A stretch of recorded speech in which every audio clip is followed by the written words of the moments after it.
Hi, I'm Jimmy Blatt, and welcome to Inside Imigo. We're recording on the unceded First Nation and Indigenous lands of Tiohtià:ke as uninvited guests of the Kanien'kehá:ka, Huron-Wendat, Abenaki, and Anishinaabe. Imigo Theater is privileged and grateful to live and work on these lands, and is committed to connecting and working with First Nation and Indigenous artists and arts workers to make space for their stories in order to create a greater understanding of what living here now really means.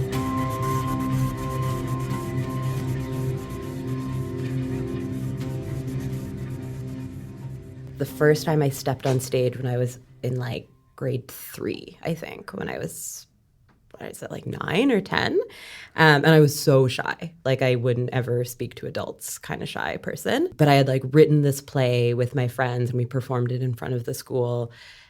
And I remember walking out on this stage of the Bancroft Gymnasium and saying whatever lines I had, and just this feeling of exhilaration of performing and being seen. And I think I screamed after. It was a very intense childlike, oh my gosh, something happened response. And then I was just a little theater kid forever, even though I was so shy. That was sort of my thing. And I took theater classes and I did a lot of theater in high school as well, and then ended up doing the Dawson College acting program. So I started off as an actor. And from there, really it was always what I wanted to do. Maybe I was bitten by a radioactive theater spider that was just no matter what, this is what you're going to do in life. And every time I've not tried, or just been maybe I'll explore this other avenue, or working in this other field, I've come back to it. Jani Poirier is an associate artist at Imigo Theater and a multidisciplinary theater artist who's interested in creating work that explores the beauty and the ugly of the human experience. They are drawn to stories that reveal the complexity of navigating a world where systemic inequalities oppress. Yet love and connection still seep through the cracks, strong and fierce, giving us life. Their writing uses magical realism to explore ideas of home, queer desire, and how the subconscious influences our relationships to each other and our physical surroundings. Well, I've always loved attention. I actually came to theater through dance, to opera, to musical theater, to then theater. When I was 4, I was at a sort of Scottish cultural event, and I was sitting on my grandfather's lap. And the story goes is I looked at the dancers on stage and was one day that'll be me. Decided that I was just going to dance on stage. And so I started doing that. And like I said, I then kind of sprungboard into kind of other forms of theater and dance. I was in Joseph and the Technicolor Dreamcoat with Tom Allison, and he took me aside one day because he was leaving for Priscilla, Queen of the Desert he was in the original cast on Broadway. And he sort of said to me, what is it you want to do? You're the youngest cast member. You're going to be graduating high school soon. Everybody else was kind of in university. And I said, well, I want to go to Broadway. And he was okay, well, I'm just about to do that. He's do you have a path? How is that going to happen? And I was I don't know. I'll just go to some musical theater school. I hadn't even looked them up, classic 17-year-old. And he was I think you should really work on the skill that you feel will make you the most flexible. And that was kind of his advice through all that. And so I thought about it. And despite having, a very long dance career, I was never super passionate about it. But, I was very passionate about theater. And I knew that I could keep up with my voice lessons in whatever theater school I went to. So instead of going to an opera school, which was maybe something that I thought about doing, I went to just a theater program so that I could, just make myself more flexible so I could do both theater and musical theater. And then when I got to school, I discovered I didn't want to be an actor. It wasn't the work I wanted to do. I remember I would literally have to sit on my fire escape to pretend I was in Rent, to I know it's so dorky, to sit on my fire escape, to be I'm young and cool and I'm learning my lines. And I hated learning lines. I don't think anybody likes learning lines, but it was just a thing that I just really couldn't bring myself to do it. And So I started thinking about like, well, what is the work I actually like doing? And do I like theater? Or is it just something I've always done? So I asked a bunch of my teachers, like, who does the research? Who gets to work with everybody? And who gets to kind of be in control and make decisions? And they were like, that work is a director's work. And so I took a bunch of directing classes, and then at like 20, I was like, well, I'm a director when I would introduce myself. Which, gotta have the confidence. Fake it till you make it. Yeah, and you made it. Yeah. Murdoch Sean is a queer, non-binary director, dramaturg, and digital innovator, and is the artistic associate director at Imago. As a multidisciplinary theater maker, they use puppetry, movement, and technology to build unique and immersive worlds. Murdoch is fascinated by provocation, vulnerability, and the role of risk and failure in art making. They believe that theater rises to its true power through the practice of ritual, liminality, community, and imagination. Murdoch founded Revolution They Wrote, a short works feminist performance festival. So both of you were in theater in development, which, for those listening who don't know, is kind of an issues-based political take on theater. Yes, yeah. I always struggle to explain what the program is. I'm like, I think that's a pretty good description. I always say it's the meeting point between politics and theater, how theater can be a vehicle for political change. Yeah, I think that's fair. Yeah. So when was it when you discovered that theater was more than just telling stories and performing? When was it that you discovered that theater can potentially be impactful in terms of change? I feel like there was a specific moment. So I graduated from acting school, or from an acting program at Dawson, and kind of like spent the year being like, okay, now I'm an actor. What does that mean? And I was quite young. I think I was 19.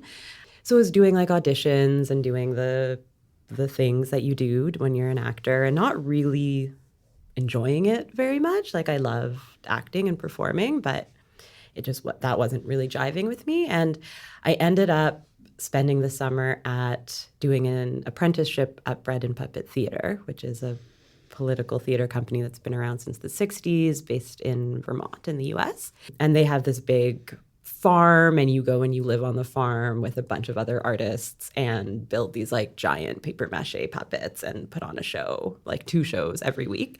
And it's very political, like that. It's political theater. That's what they call themselves. And to me, going there as a young person was really like, whoa, okay, there's people who are like thinking about things in a different way. I think the experience really radicalized me and allowed me to think about theater as something that could be political, and really like living in this specific kind of like commune-like theater space and being like 100% in it all the time really like shifted something. And I think I literally Googled like theater and politics education, and then theater and development at Concordia came up, and I was like, oh, this is great because I already live in Montreal, and I'm so glad that this program exists out of like these thoughts that to me felt like totally new. I was like, this is like, wouldn't it be cool to study this? And then it existed. So yeah, I feel like that was like a specific moment. And then moving into this program and like learning and being, in like an academic community with people who, like young people who were being radicalized. I feel like our program was really like the radical theater program. That was really what got me thinking and like understanding art in this way where it can be used for social change. Mm-hmm. Yeah. What about you moving from musicals into theater and development? Like what does that look like for you, that transition? Yeah. I'd always been very political as a young person. I went to school in Winnipeg's downtown core, like high school. And so I'd always been very passionate about politics and like very tense Thanksgivings. Like that was, really on the menu when I was a young person. And so they always kind of felt like 2 things. It was like, okay, there's my like political side where I like go and volunteer for my local, like food bank or like politician or like whatever. And then there was the side of me that was like, and I do musical theater. And then, like, there's a couple musicals that kind of weave those things together. Like, there's Urinetown. There's Strike, which is one about the 1919 Winnipeg strike. And anyway, so there is this sort of undercurrent of politics sometimes in musicals. And yeah, I went to Concordia and sort of kind of ended up there in a way. Like, my admittance letter, there was a postal strike, and so my admittance letter to U of A never came. So actually I didn't know I'd gotten into U of A.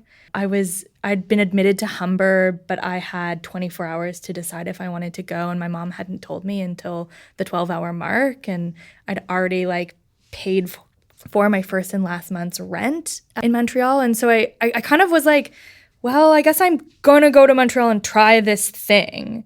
And it's funny because looking back, everyone in my life was like, obviously you ended up in the political theater part. Like, obviously. But nobody kind of wanted to say, like, well, you should go. I just remember I had a mentor who was like, do you want to just be an actor? Like, do you want to just go to a conservatory program and just be an actor?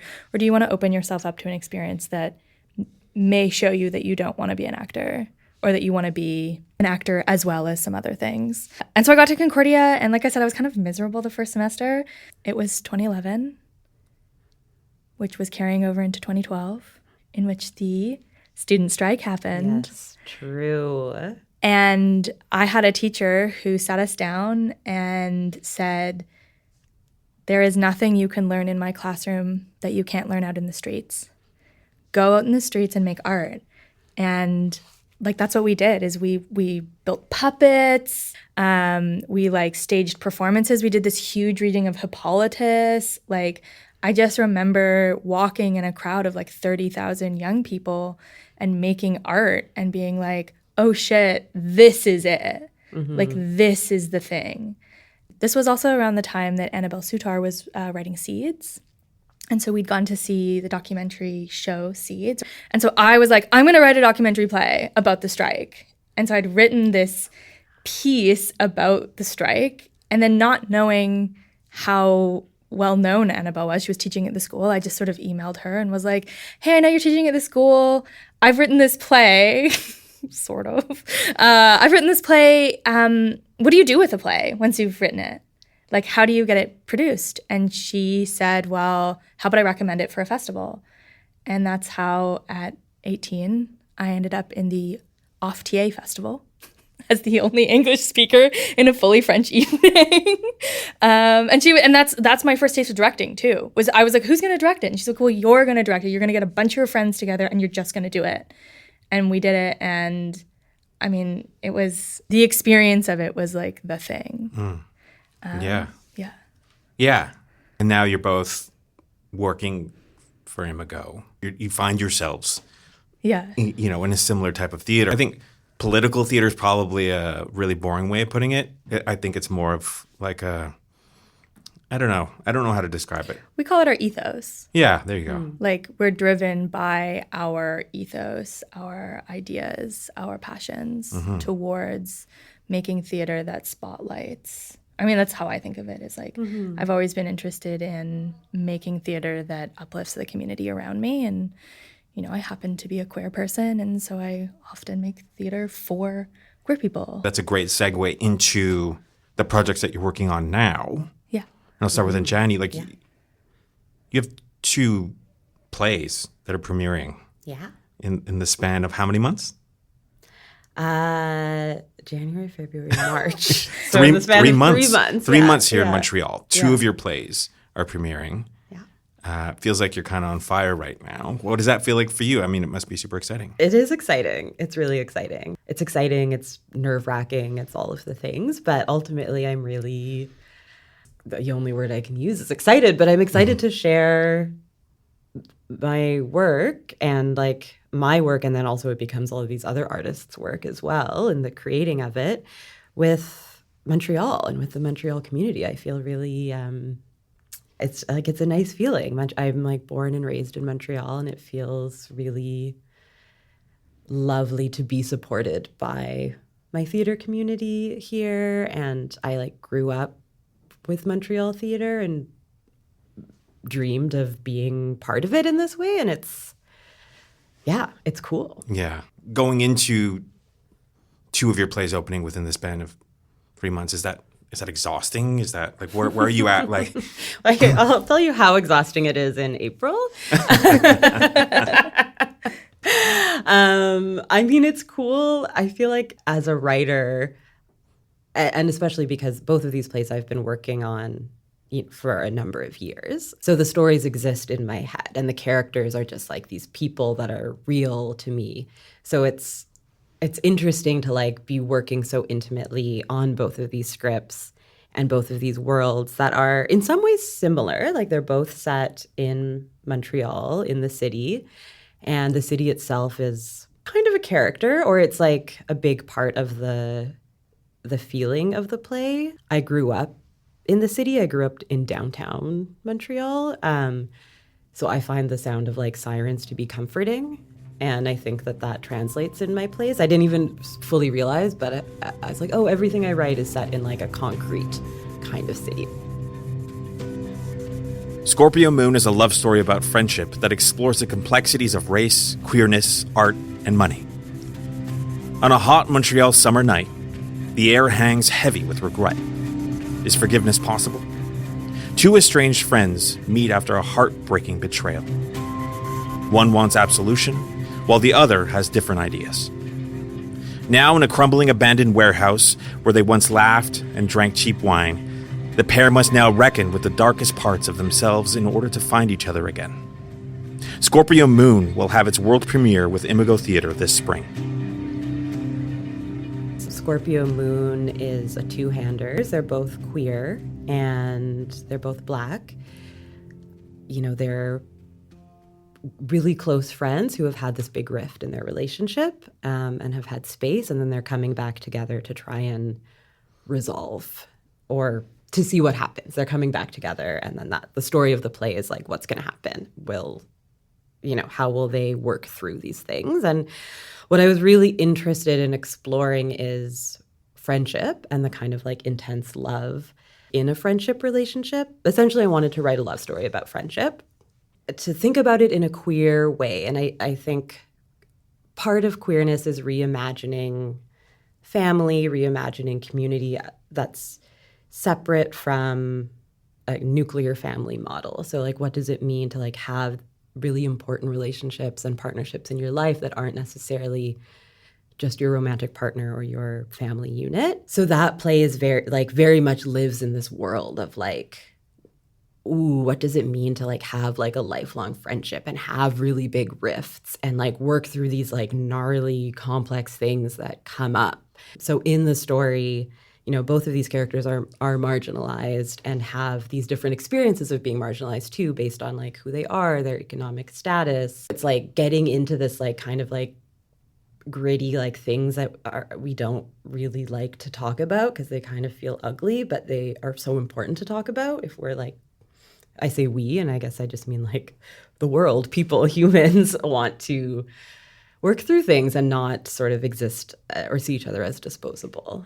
Yeah. Would you say that in the case of Scorpio Moon, it was inspired by personal experience? In some ways, yeah. I definitely have had the experience of having a rift with a really close friend and making the choice to be like, no, this is important and it's really hard, but I want to work through it and it's going to be messy. And coming out the other end of that felt like a really huge thing in my life as a young person, to be like, oh, wow, okay, this is like a really core value. And you have a Scorpio moon, don't you? And I do have a Scorpio moon. We're talking astrology, which I am not an astrologer, but one thing I will say is that I think a Scorpio moon is like very emotional, but has a hard time knowing what to do with them, them being the emotions. So there's the personal connection there. Mm-hmm. Is there also the opposite where, you know, we're talking more generally speaking about what's happening in society today? Yeah, for sure. For sure. I think like in the way that I conceive of stories, you know, I think everything is coming from me. So there is always this like root of like my own experience of like feeling something or moving through something in my own life, and then creating these external characters to like live that. So there is this route that's very much like coming from me, and then, okay, how do I want to tell this story, and what feels important to talk about right now, and what would feel important to these characters to talk about. And so there is a lot of like capitalism. What does it mean to be an artist right now? Like that's a big thing in the story. Is one of the characters. I mean, they both are artists in different ways, but there's like a lot of discussion about like, how do you make money and make art at the same time? What are the systemic barriers?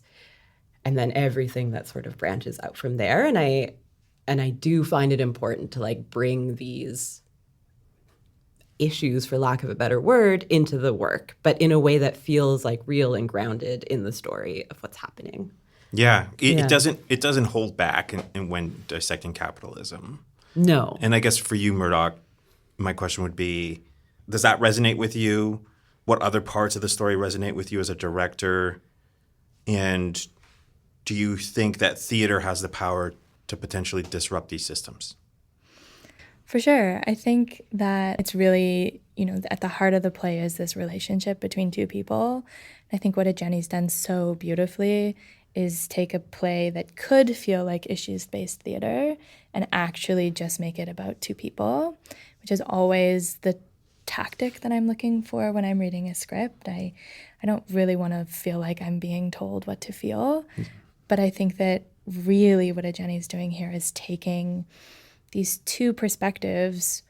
Koa lives in this world of like values first. I want to do this thing with my life, but I also want to live in this way.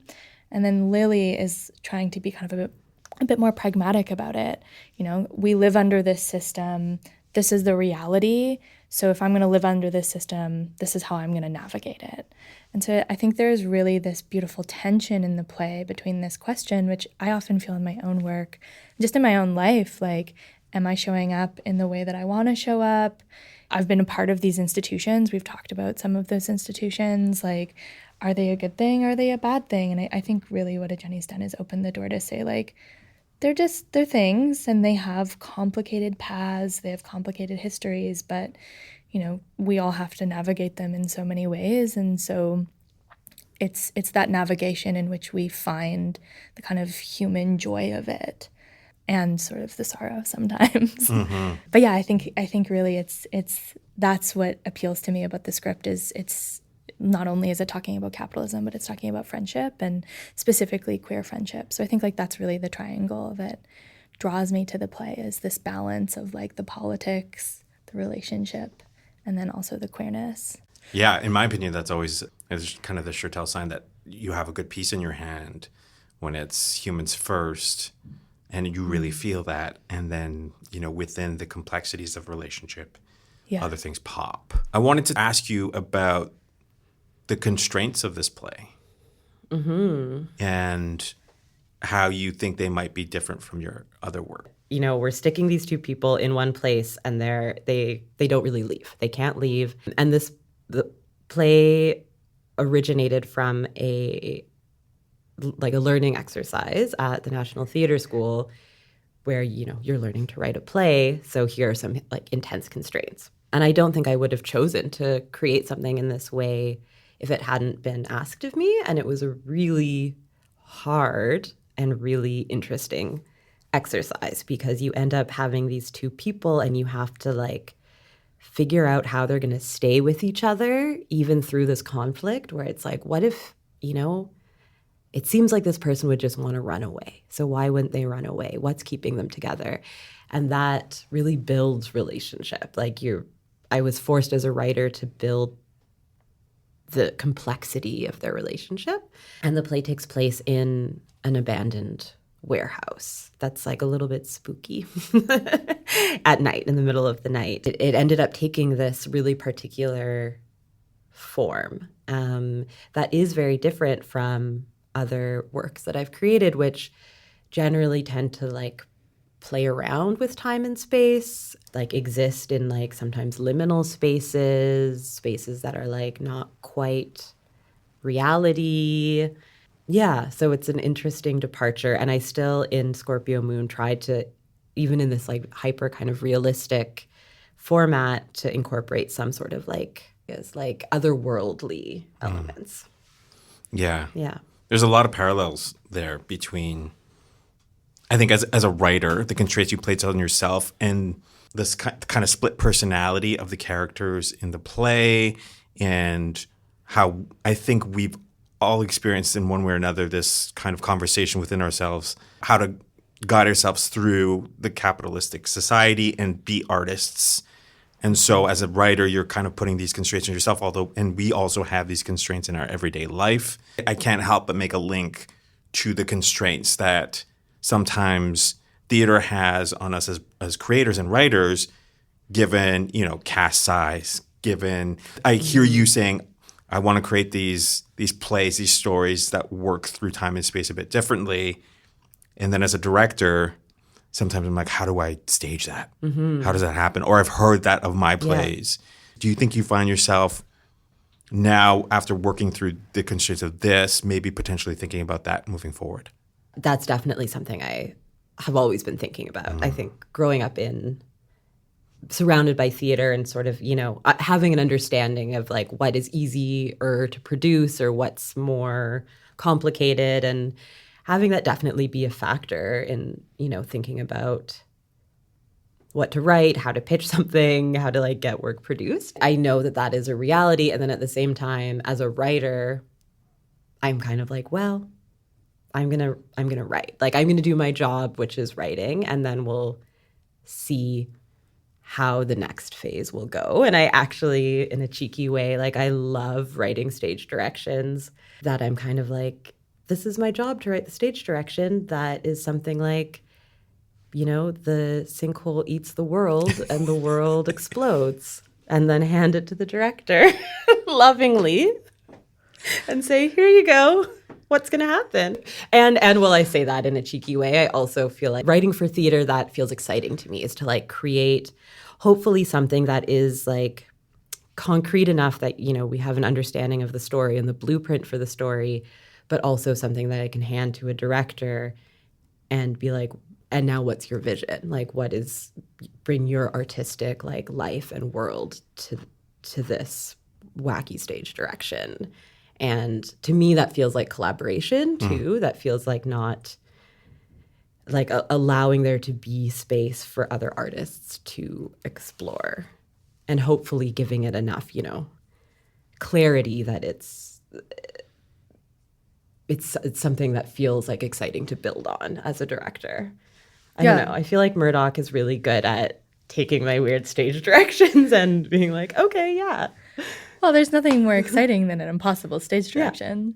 Yeah. I mean, Carol Churchill's work is like that too, right? It's like, and then a parade of hats. 2 is not enough. 200 is maybe too many, right? Like, it's like that is where the gold is. Because there's kind of a fine line in theater between when I get a script and I'm like, oh, actually, this should just be a film because you could do this better in film.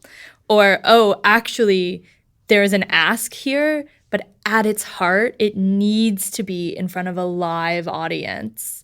And it needs to have that kind of transformative magic. But yeah, there's nothing better than a writer handing me like a script that has a couple crazy things inside of it, because it's an invitation to play. Mm-hmm. And I think similarly to how I don't love when you can read a script and go, oh yeah, the politics are leading rather than the relationships, I also don't love when I read a script and I'm like, oh yeah, the producing is leading here. If it doesn't have a challenge in it, then I'm not called to it as an artist. Mm-hmm. Let's talk about the collaborative relationship. So that's super interesting, like, to know that you're tossing out a script that you feel comfortable giving to Murdoch, and there are challenges there. Have you had any discussion about your plans? Like, will you be in the room at Jani? Where will you have conversations about the script? Because it is a new script that is yet to be produced. I think there's some flexibility there. Can you talk about what you've talked about already? Murdoch, a couple of years ago, directed a staged reading of this script, and we had a little workshop leading up to that. So we've already collaborated on this, and my experience in that workshop was Murdoch really had this skill of explaining things in the script back to me so that I understood what I had done, which I love in a director, where they were like, oh, this makes sense because this represents this thing and this represents this thing. It's not random. It all makes sense. And I'm like, oh, wow, cool. Like I did do that, but I couldn't articulate it. And to me, that is like indicative of the strength of like a collaboration, of having someone, like having a director reflect back my own brain to me so that I can also then understand it and like go into the script and work with it. But to answer the question more directly, we have a couple of workshops leading up to the beginning of rehearsal, which is wonderful, which is a huge gift for a new play, where we'll be working with the actors as well who are in the production. The way you direct a first, what I've been taught, and also how I feel in my heart too, is that the way you direct a first production is actually different. The way you direct a like published play that's, like a canon work. Because really, your first time out is about really testing the limits of the script and does it work? Part of what makes it really special is really trying to deliver to a writer on their first go out, like, is this what you imagined in your head? And does it work in front of an audience? Because really, like, that's what we're aiming for, is we're aiming for the audience. The director is the stand-in. We're the first audience. I remember the first reading we did, I remember reading it and being like, I don't know if you remember, but I was like, because you were just going into NTS then. Or no, I was going into second year. You were going into second year. year. This was my first year project. Yeah. Yeah.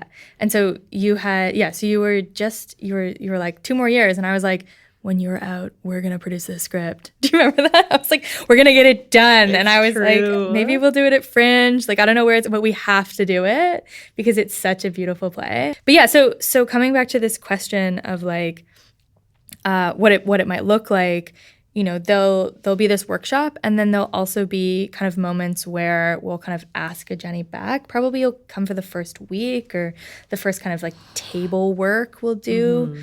You'll probably come in and just take a look at, because there'll be a time between that last workshop and the start of the production. So there'll be some time to sit and you'll like hear it again. Mm-hmm. And then we'll probably kind of do a first pass at it, get it up on its feet, do a bit of a stumble, and then you'll probably come in to see it and go like, oh, okay, that's not quite working. Or, we may have some like thoughts around, oh, we really thought this was going to work, but we haven't quite found it yet. And so we might just leave that as a question mark. And then so there'll be time, like you'll come in and check in with the process kind of at strategic points. Mm-hmm. But it also is important to have the space for actors to just be alone with the text and to have a production be alone with the text. So it's all really strategic in terms of like when to come in and when to not. And part of it too has to do with how much trust there is between the director and the playwright. Mm-hmm. Yeah, and I think that's what I was kind of getting at, like in terms of your relationship, types of conversations have you had and how that'll work. So that's great. I mean, I could picture it in my head, and it feels like that's like a really healthy way to go about it. I think so. And it's Murdoch and Warona who will be co-directing it. And both of them I trust so deeply. And I think it is really important as the playwright to step away from the rehearsal and let them figure out the play, be messy, and not have me there being stressed or being, whatever it is I would be being, not necessarily stressed, but just to echo what Murdoch is saying, that as the playwright, I think it's really important to step away and have the process exist with the other artists. And I feel a tremendous amount of trust in that. Well, there's always a point in a process where nothing makes sense anymore. Yeah. Like it's sort of kind of around the 2-week, 3-week mark, you're like, wow, none of these words make any sense and everything's weird. And we've kind of unpacked it so far that like all its guts are on the floor. And that I find is like a really bad time for a playwright to walk in, because the playwrights are like, what? It doesn't make sense anymore. And then they want to change it. And I'm like, no. You have to trust that it's actually going to be okay. And this is actually part of an actor's process, not the playwriting process. Mm-hmm. And so having that knowledge to know like, okay, when does this come back? When does, I went through that a couple summers ago. I was working with a playwright who came in kind of at like a stage where it was like, it wasn't quite ready for her to come back. And she was like, it was like panic mode. And I was like, no, I really need your trust on this, because it is going to be okay. I promise you, it's actually just the actor's process. Mm-hmm. And she was like, okay, you promise. And I was like, I do. Well, I've worked Yeah. on projects where it's the opposite, where Yeah. as an actor, I've witnessed a director not trusting their writer. And at the same kind of time, the 2-week mark, when all the Yeah. guts are on the floor, the director then picks up the story and rearranges Oh, it no. in a way. Yeah, yeah, exactly. No, we don't do that. So I love this conversation about trust. I'd like to take some time to talk about the other projects that you're working on. So that's Scorpio Moon, which is happening with Imago. Let's talk about Sinkhole, or 6 Ways to Disappear. It dives deep into survival, emotionally and physically and socially. Where's the inspiration for this? How did you start writing this? Where did it come from? Yeah.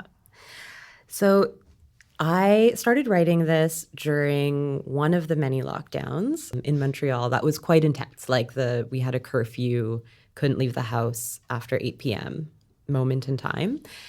And I would sit on my back balcony, which was a fire escape that looked into an alley with a courtyard. There was a lot of families. Like, it was a very busy alley. And this is essentially where I spent all of my time. And I was like, okay, I got to write a play. Here I am. This is where the play will be set. So Sinkhole, or 6 Ways to Disappear, is set in the back courtyard of a Montreal apartment complex. And the characters are all neighbors who live in this building. And they all have different relationships to each other. And it's intergenerational. So we have young people, like teenagers, Gen Z, millennials, and then like baby boomer generation folks all existing in this world together. Some are like relatives, some know each other just through being neighbors. So there's like different relationships happening. And essentially the premise of the play is this massive sinkhole, which is a common phenomenon in Montreal, opens in the back of this courtyard, and one of the community members who lives in this building disappears. And this is sort of where our story is set. And our young protagonist, Benita, is really, really concerned about everything that's happening, trying to figure out what's going on. And these other characters all are a little bit like not clued in to, or seemingly not clued into what's going on. Everyone is ignoring this sinkhole. And I don't want to give too much away, but this is the premise. And then it becomes this kind of like mystery of what's going on, and ends up going into like a liminal space where all of these characters are forced to reckon with things that they've been ignoring, or been like have pushed down. And thematically, it's really looking at the idea of disappearing and how that manifests in different ways, specifically in marginalized communities or with marginalized people or people who face, different systemic barriers. So the community is like a working class community, a racialized community. Some of the characters are queer. And I really wanted to explore, like, what does it mean to disappear? As in, you systemically can't really like move out of poverty, and you feel ignored. You feel like kind of disappeared and not cared for by like the state, literally. Or what does it mean to, be a woman who is older and like, you lose this idea of desirability, or this idea of like growing older and like not existing in the same way, or so just these like different ways of not feeling seen or not being seen in the world. And then Murdoch, you're working on Two Birds, One Stone, I am. which weaves together these really deep stories about identity, about privilege, with a Jewish Canadian and Muslim Palestinian at the heart of it. Let's talk about how you plan to tackle this as a director, and what about this story kind of lights your theater fire? I was approached to direct Two Birds, One Stone, which is by Natasha Greenblatt and Rima Jabber. It was a really interesting kind of pitch because Rima and Natasha have done the show, and they do the show together. Guillermo Verdecchia he directed the first production of it, and it's been kind of touring across Canada.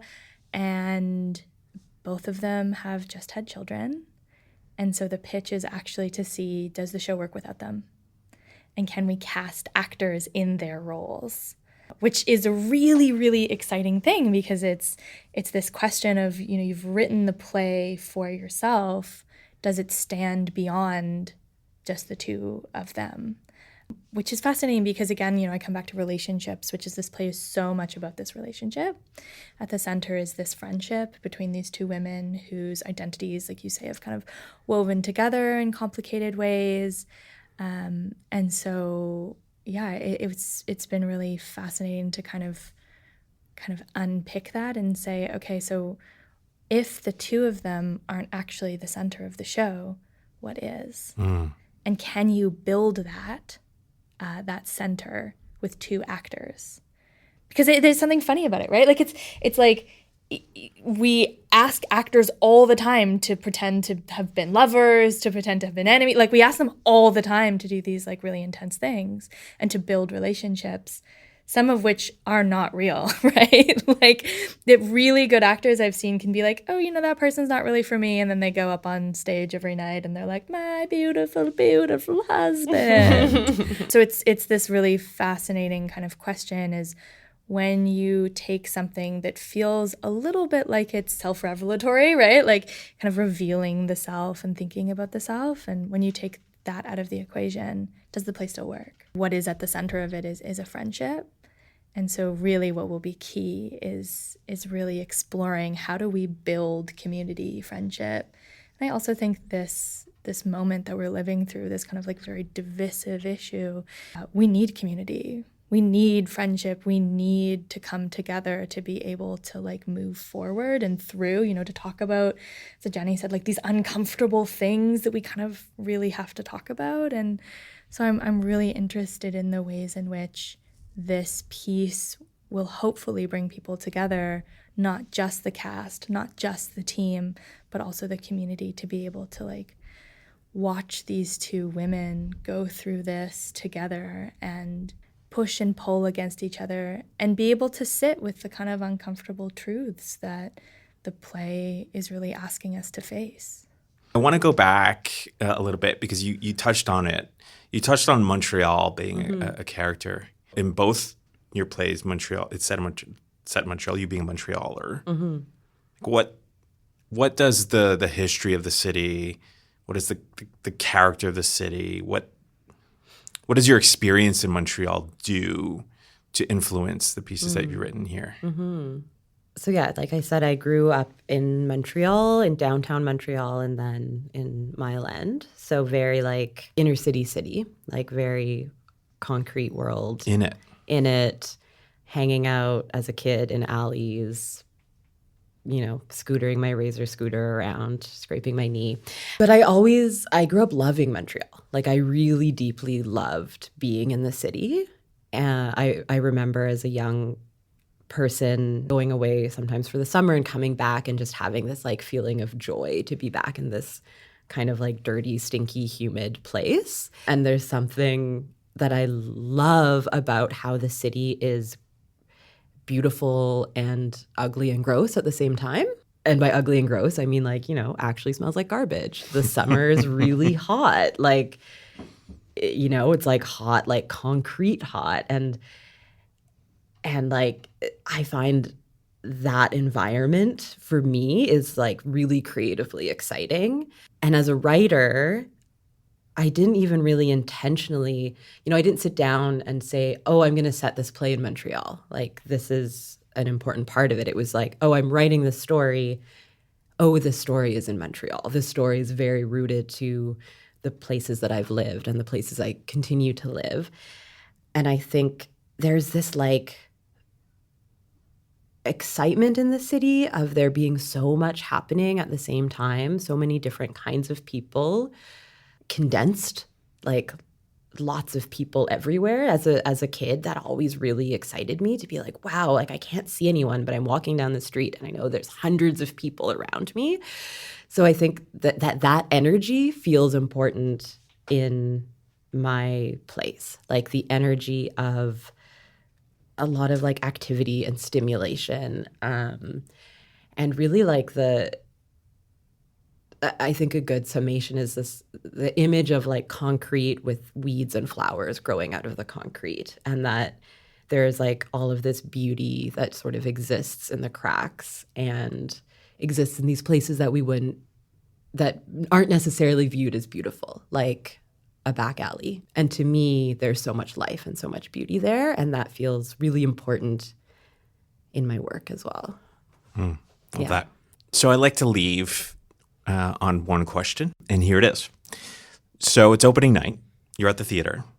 The bar is buzzing. You got a drink in your hand. What's your drink of choice? White wine. Just water. Okay, just water and a white wine. You're taking your third or fourth sip, and next to you is a couple, two people talking about the show. They don't know you're a creator in the show. What do you hope they say? That's a great question. Well, okay, I have two answers. My ego will answer that I want them to say, "Wow, I loved it. That was great." And then my deeper answer is I would love to hear people talking about themes from the show. To hear people like sort of questioning or being like, I didn't think about this, or like, to me, that is a really interesting, positive thing to come out of someone walking out of a piece of theater. I'm imagining this couple, the lights come up, and I actually, in my imagination, they don't say anything. They're just like holding each other's hands and like looking at each other. They're just sort of nodding, like feeling really seen. And they like maybe have a little bit of like tears in their eyes. And they're like, they give each other a little smooch. And they're going to kind of go on with the rest of their night. But they're really thinking about it. They're going to talk about it in the car. But I think I'm really looking for that silence, that moment of, I feel seen, I feel complicated, I feel questions. That's what I'm looking for. Thank you both so much. Thank you.